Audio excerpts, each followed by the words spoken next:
السلام علیکم ورحمۃ اللہ۔ ایک بہت ہی اچھا وظیفہ میں آپ کے سامنے بیان کرنے لگا ہوں۔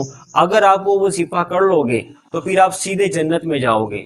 وہ وظیفہ کس طرح سے کرنا ہے، یہ تمام باتیں آپ کے سامنے بیان کی جائیں گی۔ یہ روایت صحیح بخاری حدیث نمبر 6306 میں موجود ہے۔ نبی علیہ السلام نے ارشاد فرمایا، جو شخص اس وظیفے کو صبح کے وقت کر لے گا سچے دل کے ساتھ، پوری یقین کے ساتھ، شام ہونے سے پہلے اگر اس پہ موت واقع ہو جائے گی تو سیدھا جنت میں جائے گا۔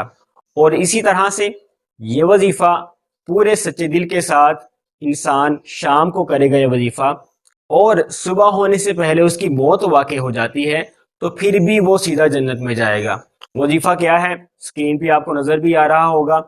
اللهم أنت ربي لا إله إلا أنت خلقتني وأنا عبدك وأنا على عهدك ووعدك ما استطعت أعوذ بك من شر ما صنعت أبوء لك بنعمتك علي وأبوء بذنبي فاغفر لي فإنه لا يغفر الذنوب إلا أنت۔ یہ خوبصورت وظیفہ جو مسلمان بھی کرے گا وہ سیدھا جنت میں جائے گا۔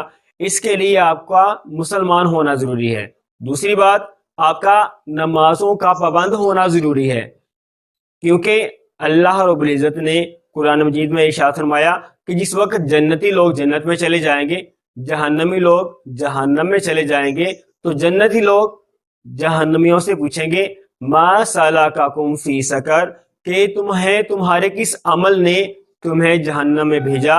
تو وہ کہیں گے لم نکو من المصلین، کہ ہم نماز نہیں پڑھتے تھے۔ نماز نہ پڑھنے والا انسان جہنم میں جائے گا، اس لیے نماز کسی حالت میں بھی معاف نہیں ہے۔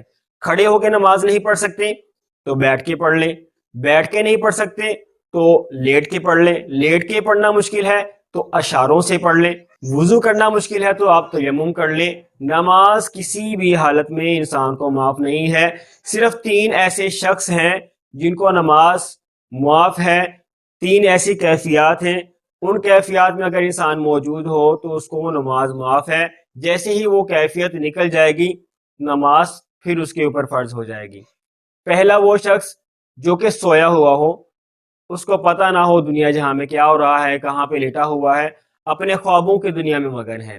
دوسرا وہ شخص جو کہ مدہوش ہے، جیسے ہی وہ ہوش میں آئے گا اس پر نماز فرض ہو جائے گی۔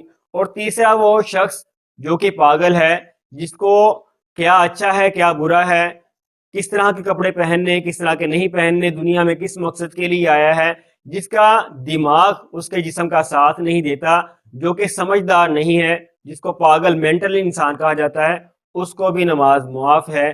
اللہ رب العزت سے دعا ہے کہ اللہ تعالی ہمیں اس وظیفے کو صبح شام کرنے کی اور اسی طرح سے اس کے ساتھ ساتھ نمازوں کی پابندی کرنے کی توفیق عطا فرمائے۔ اس وظیفے کا کرنے کا طریقہ کار یہ ہے کہ جس وقت آپ نے صبح کے وقت یہ دعا پڑھنی ہے تو آپ نے فجر کی نماز کے بعد پڑھنی ہے، اور جب شام کو یہ دعا پڑھنی ہے تو آپ نے مغرب کی نماز کے بعد پڑھنی ہے۔